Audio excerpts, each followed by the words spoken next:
why am I so insecure about, I'm usually pretty confident. Right. And I just couldn't figure it out. I couldn't figure it out. And I thought, oh wow, maybe this is another disowned aspect. I'm integrating and everything. And finally I asked myself those questions in mine, and I felt a lifting off my body, which was like, oh wow, this is just something I'm feeling in the field that I'm empathing through my body, and it allowed me to then immediately let it go and was like, oh wow, okay.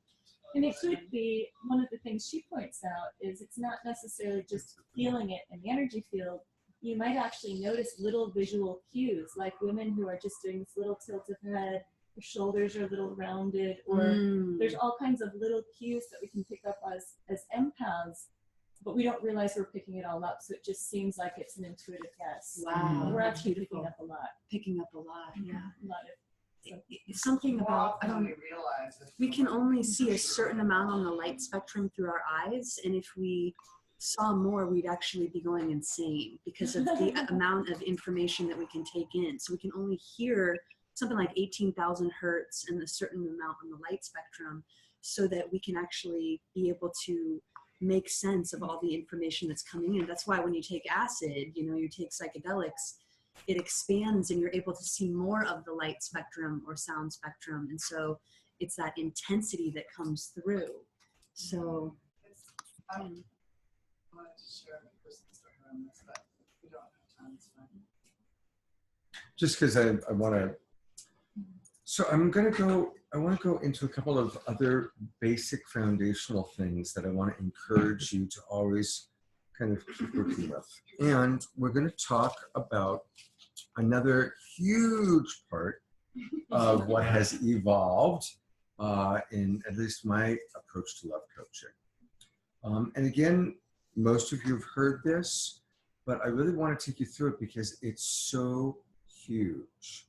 And that is helping people to understand about the reptile brain. It gives people hope when they understand that when they lose it, it's not because they're crazy, it's not because they're bad or stupid or wrong. It's because the reptile brain or the primitive brain has taken over. And that it's again, how perfectly human experience for that to happen.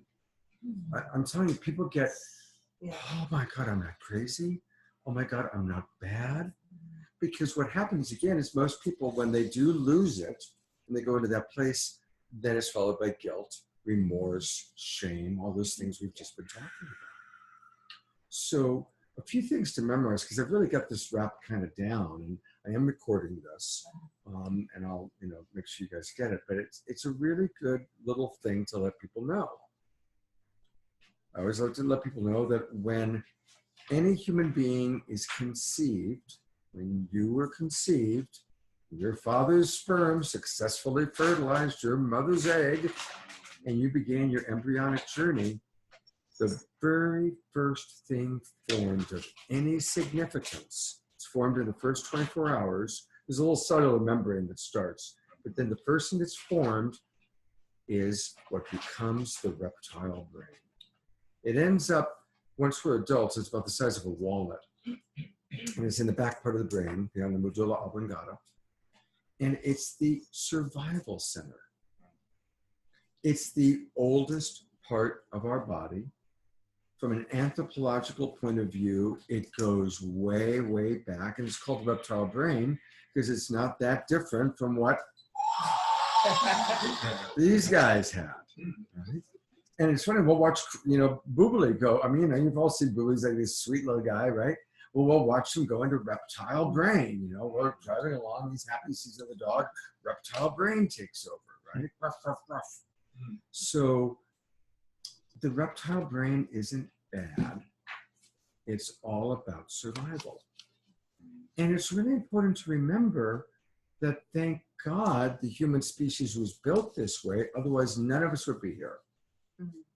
Our ancestors were primarily living in reptile brain because they were in constant survival. And that reptile brain, its job is the moment we perceive the possibility of attack, not attack itself, the possibility of attack. The reptile brain fires a synapse throughout the body, and we choose fight, flight, or freeze. Possibility of attack, fight, flight, or freeze. Anchor that in with your clients. Possibility of attack, fight, flight, or freeze. This was great for our ancestors. It kept them alive long enough to procreate. Now, we're no longer in physical survival, but our brain hasn't caught up with our circumstances. And so now, possibility of attack is the way your boyfriend talks to you, or when your girlfriend rolls her eyes, or when your boss has a tone of voice that, you know, Matthew, right? And so there are 5 primary triggers that in our current circumstances trigger the reptile brain. The number 1 trigger is tone of voice. It's the number 1 thing, because when we hear that tone of voice, we hear the possibility of attack. That's what goes on. What do we choose?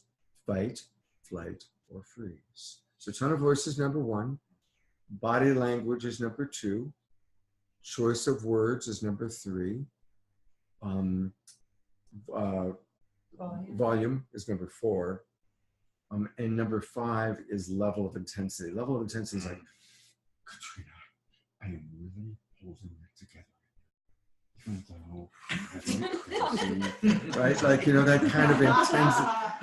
It's just like, Pressure cooker. Right, exactly. Yeah. So Also, the very thing that we tend to get triggered on the external world is usually something we also do. yeah. So like I'm a controller, but I really get triggered by Scott's level of intensity is when he's in his controller, which is activating my controller. And that's a part of me that I still judge or I don't like. So there it is. Right. It's gonna be More work. It's your work, yeah. So you really want to help people understand those triggers. You know, an example that I often give is you're trying to share something really important to someone, and you really want them to get it. And they look at their watch, or they look at their cell phone, right? Or they roll their eyes. Who gets triggered? Okay, now let's think about that. All they did was glance at their watch or glance at their cell phone or roll their eyes. That's a really simple thing. Right. But we immediately interpret it as the possibility of an attack, right? They don't care. They're not listening. They're not giving me the time of the day. Right. Exactly. And we go into reptile brain. So we go into reptile brain, we only have 3 choices: fight, flight, or freeze. And we don't fight with weapons anymore. We fight with Words. exactly. And we don't have to physically run away from the dinosaur that's trying to eat us. How do we choose flight? What are the ways we choose flight? There's many ways.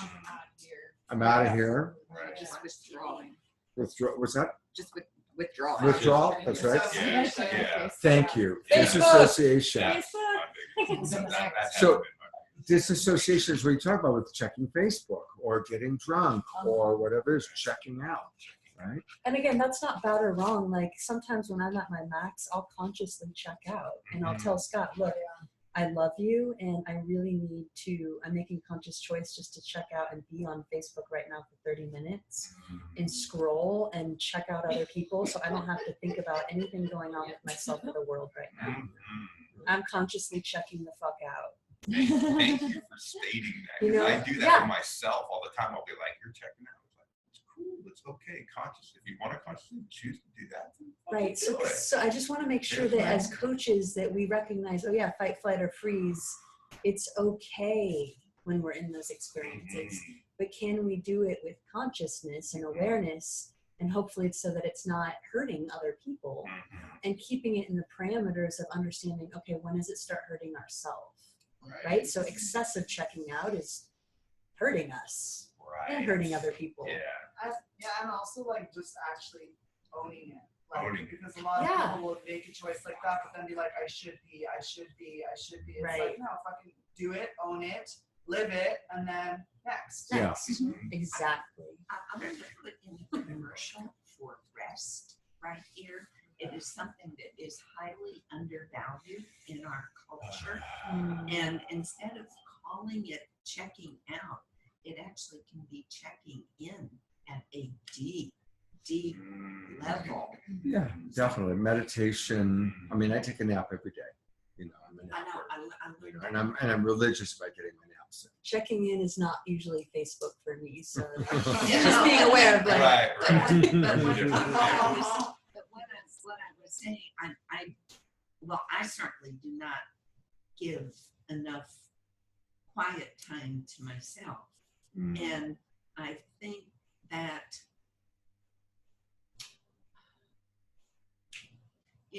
sometimes people would say that when I was painting, that I was escaping from reality, and I would say, no, I am escaping to reality. Or creating your own reality. Yeah. When you're painting and creative expression, you're creating your own beautiful reality.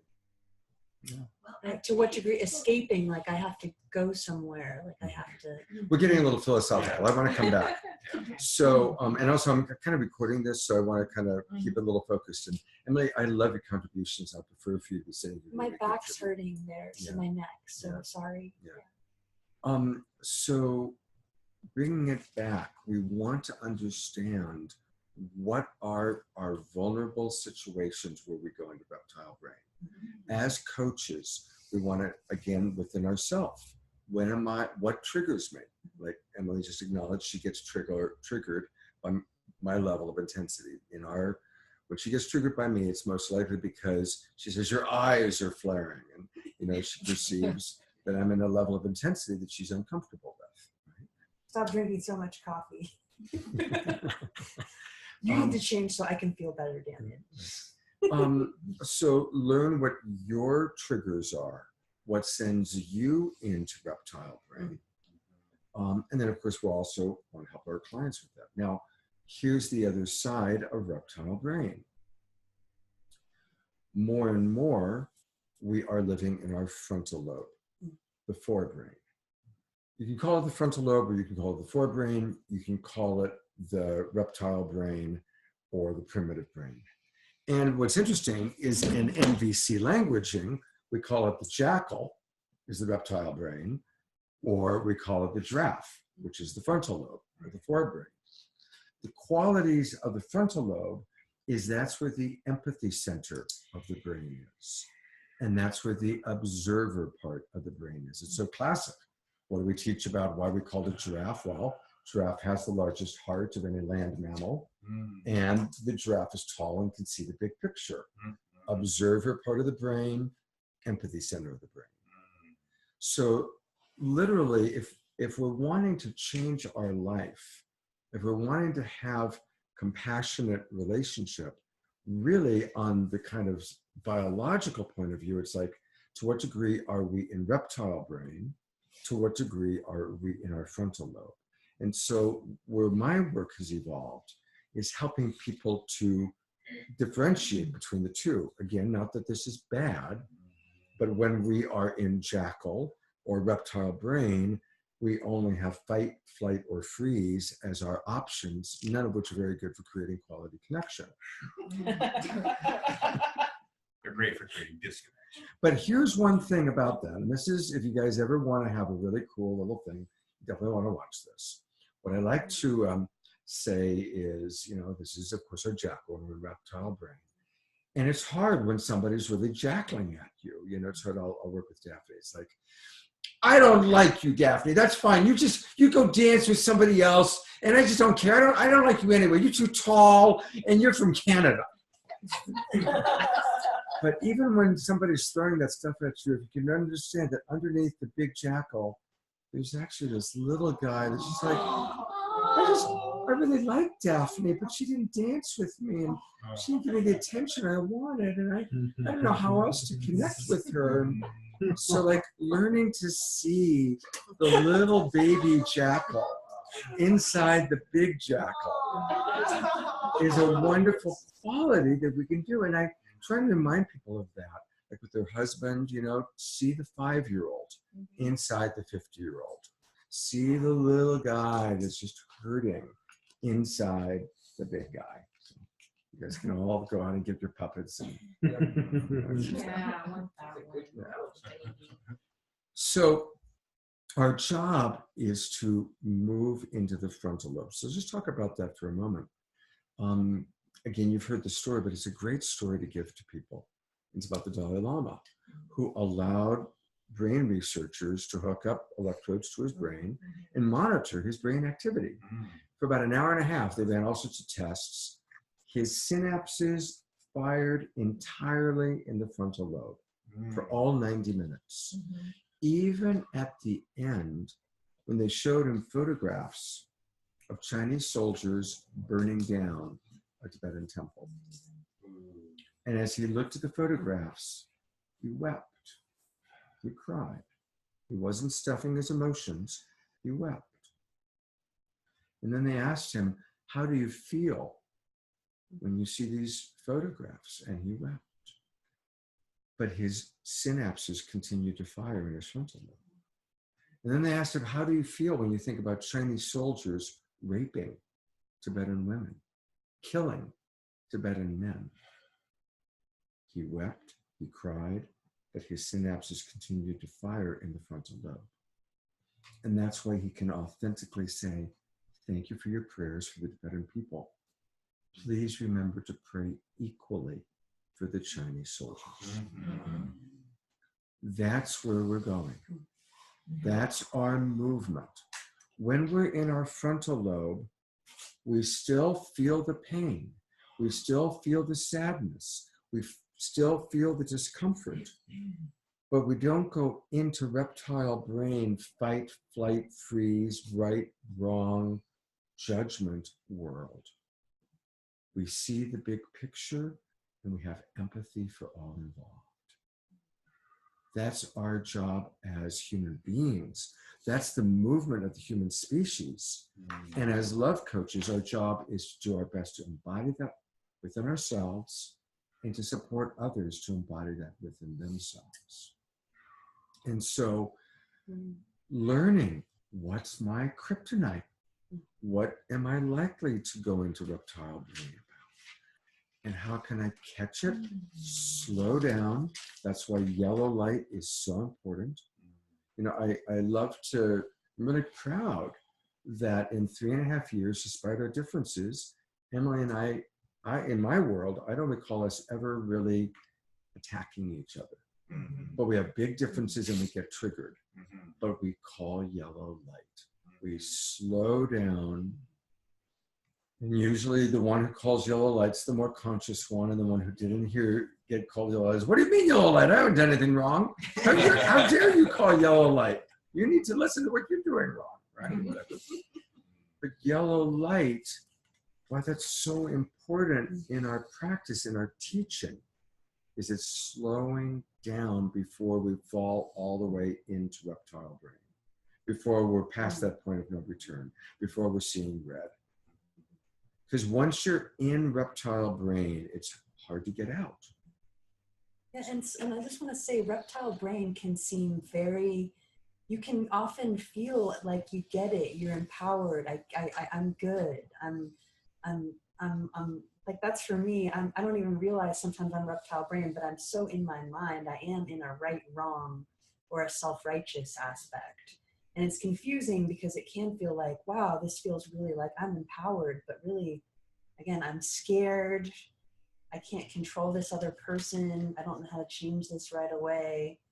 There's a third part of the brain too, which she's also kind of referencing, which is it's the analytical part of the brain. And I hang out a lot there, like, oh wow, he's doing this. If I tell him what he's doing and I tell him what he could do differently, then it would just, we wouldn't be in this mess. So let me teach you so that we can and it's just in this like really, like, we call it the Einstein brain. It's or like the Spock brain. Spock brain, and Very it's like logical. it's like kind of in between, you know, like the reptile, but you are still in the reptile brain, but you're sort of like kind of trying to make your way out. Yeah. So it's just really, and usually you're just in a fix-it jackal. Yeah, know, you're in like, fix-it jackal, analytical, evaluative, So it's a more subtle form of judgment. So just like, Right. get to know that part of you if you run that, get to know that part. A lot of men, when they're in that with women, if she just gets this, then this won't happen, right?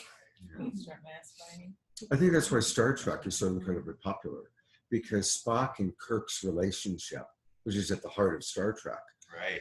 Spock is total logic, Kirk is total emotions, Mm-hmm. right? So it's that dynamic between feelings and logic, Right. that is, that fascinating thing that all exists within us all, or in a lot of our dynamic relationships. So I think the last thing I want to say about, the kind of how we do this as love coaches is the human species is moving towards spending more time in our frontal lobe. Researchers have determined that the further removed we are from physical trauma in terms of our ancestors or our own personal history, the more that our synapses fire in the frontal lobe and forebrain. The more we've experienced physical trauma, actually being in survival, the more we live in reptile brain. That's why it's so hard for soldiers coming back from Afghanistan or Vietnam, because they were in friggin' physical survival, and so they got so anchored in reptile brain. One last really important piece about reptile brain.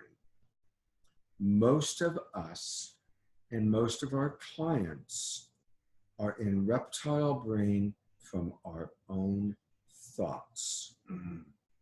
It's very rare now that we actually have real threats happening. Right. But we rerun in our mind painful thoughts, deficiency thoughts, and it keeps triggering that. Classic story that I love to share. There was a client who came to me, and she wanted me to do a session with her husband.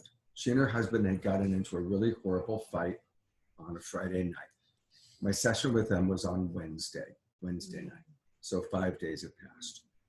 So she brings the husband over. They lived locally. They lived at Harbin. Brings the husband over to my house. And he has no idea why he's there. Why are we seeing a love coach, right? And she says, well, I just thought we'd try one more time to see if we can save our marriage before you ask for a divorce. And he's not completely confused. They've been married for 20 years, got an 18-year-old kid. He has no idea what's going on. Why do you think I want a divorce? What you said to me on Friday night.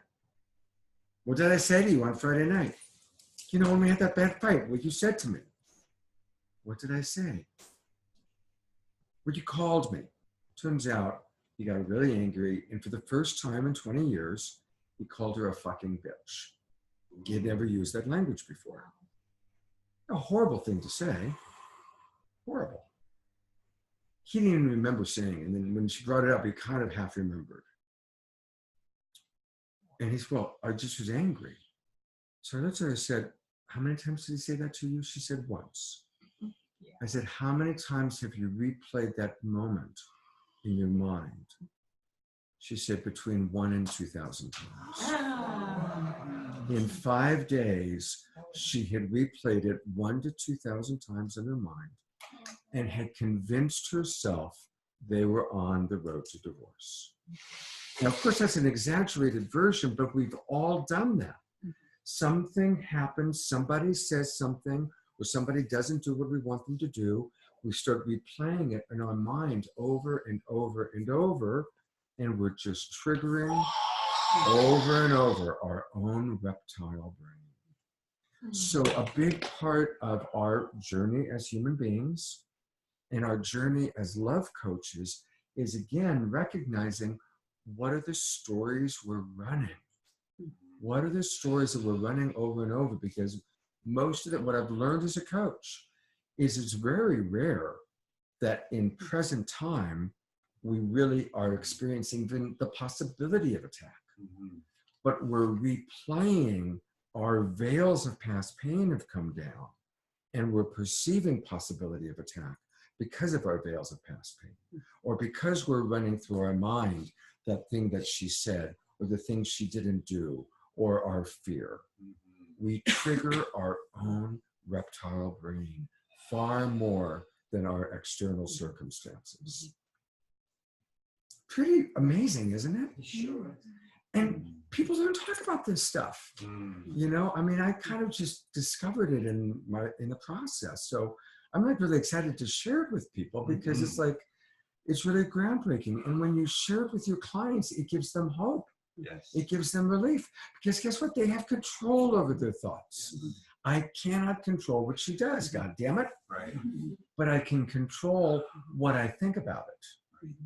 You know, I like to say we cannot change the past, but we can change our relationship to the past. So even with the woman who kept running through what her husband changed, she can't change that he said it, but she can control her thought about it. And she can then do what we teach. Okay, which of your values weren't met? Her value for safety, her value for respect, her value for kindness. And then she can remember how important those values are to her. And then she can remember all the times that he has shown respect for her, that he has shown kindness. So where are we going to put our attention? I mean, honestly, that's what I do with Emily. When she's not doing what I want. Or when I'm out dancing with other men or something like that. Thank you very much for bringing that up.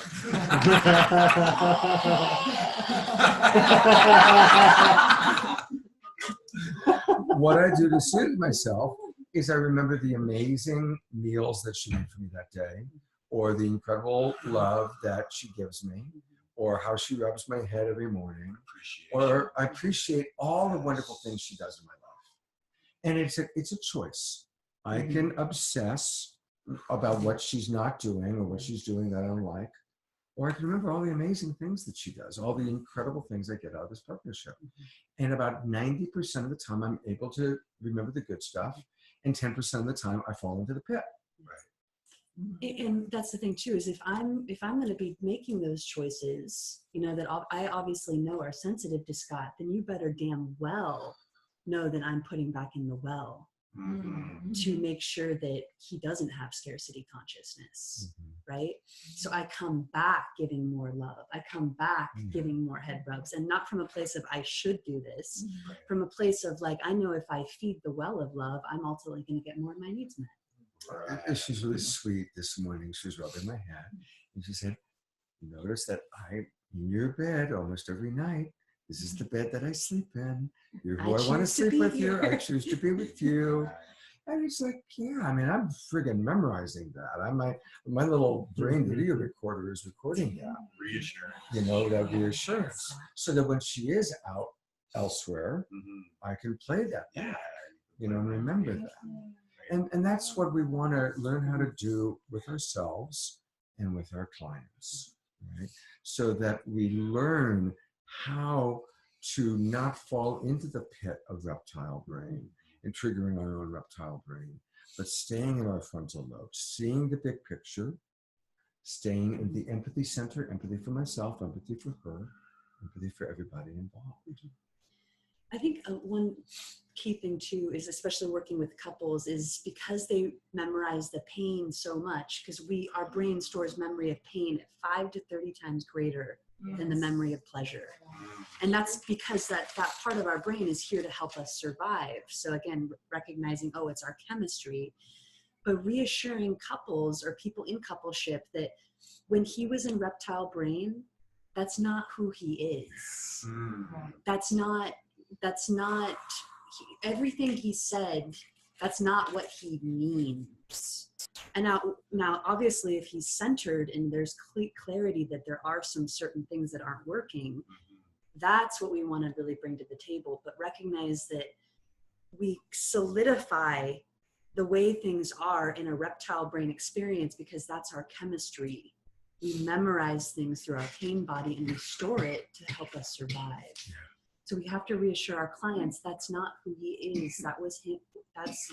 He was abducted by his pain body in that moment. You don't take that as information that's valid. He was abducted by his pain body. Don't take the information that you said is valid. You were abducted by your pain body. It's just helping that differentiation. It's huge. It's huge. It's huge. How many times have you had that experience where somebody's intoxicated, either by alcohol or anger, and they say something and you go, aha, so that's what you really believe. So that's the real truth. Right? We all done that? Yeah? Right? And no, it's what does that person say? What do you say when you're with your coach and we've created a sacred place and you're really having that heart-to-heart conversation?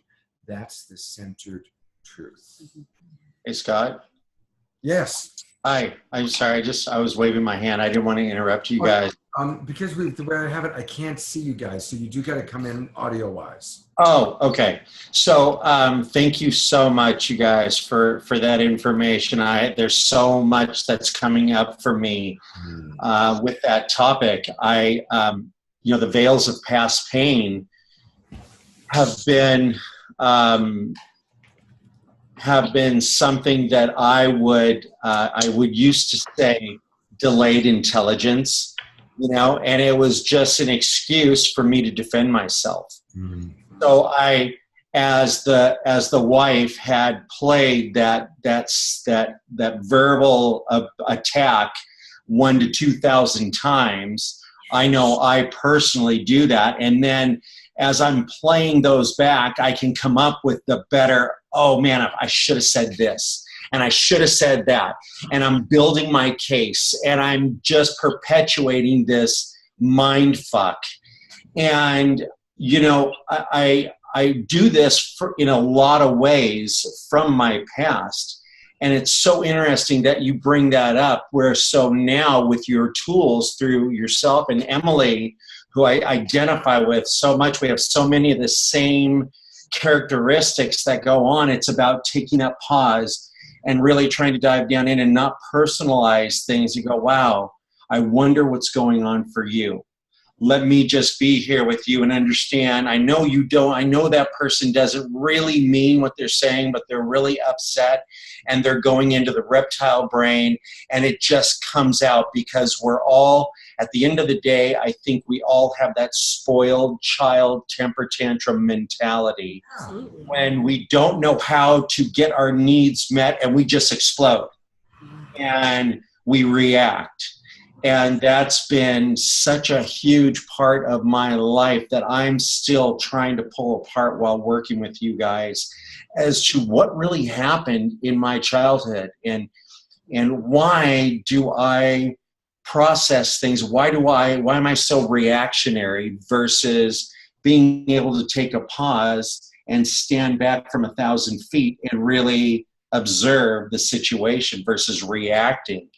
And, Laura and I have had that conversation, and she pointed out to me, it's almost like an addictive dopamine rush from reacting in that, just that attack. I get a rush. I feel empowered. I feel strong. I feel like I can protect myself, And so I really appreciate you guys bringing that up and helping me work through that and just having that aha moment. So thank you very much. Thank you, David. I've got it back now so I can see you and I can see Jen. Just because I was recording, I had to have it in the other way, but thank you for that. I want to riff on what he said. When people are rageaholics, or when there are people that's how they feel empowered. They've learned that by getting angry, they get the dopamine rush, they puff up, and usually people back down. And so that's how they get their strength. And so when you're dealing with a rageaholic, either as a coach or, in your life or with yourself, just recognize that that's what's going on. So they need to find new ways to empower themselves. Yeah. That's why those cards are helping us so much, Katrina. They are amazing. We if we had a big enough board, we would just have them everywhere, because it doesn't matter what we have come up, any situation in our lives, there is a card for it. And I just praise you for that gift, because they have helped tremendously. And I highly recommend, if you don't have these cards, people, you really need, they can help you. A lot of cards yesterday. Yeah. Yeah. And not even that. I mean, I would love to have the verbiage to be able to give them as Christmas gifts in a way that's non-threatening to them, so that they don't feel like, oh, well, I don't need this. I would question that. But, you know, I mean, I want to be able to come across with a really kind, heartfelt way, if you had some verbiage as to offer these to family members or friends, to let them know, hey, this has done so much for my life, and, you know, we're saving a seat for you, but here, try these. Thank you. You know, I would love if you guys would create a short video testimonial, or try a few different kinds, and anyone here, because I think that is the most compelling invitation, is to hear the difference it's making in your life, your relationship, your compassion, self-understanding, you know, to hear that from different people, different perspectives, that, you know, that's very compelling. Yeah. And I can tell you that since I quit drinking and using and all that other stuff that was ruining my life, my program that I work in, working with Scott and Emily, and then being able to have the gifts of what you offer as well, Katrina, is keeping me off the news. So I am so grateful for that. Yeah. Thank you, David. How are people doing? Are we gonna take a break? Why don't you check in? People need a break? It'd be nice to get out. Okay, let's take so it is 12:03, so 10 minutes? Sure. 10 minutes? Well, we're gonna go probably till 1:15 and then have lunch. So I do want to go into Veils of Past Pain next. So, okay, let's take a 7 to 10 minute break. Okay. Yeah, I'm a little hungry too. Hit Sharon. Hit Sharon.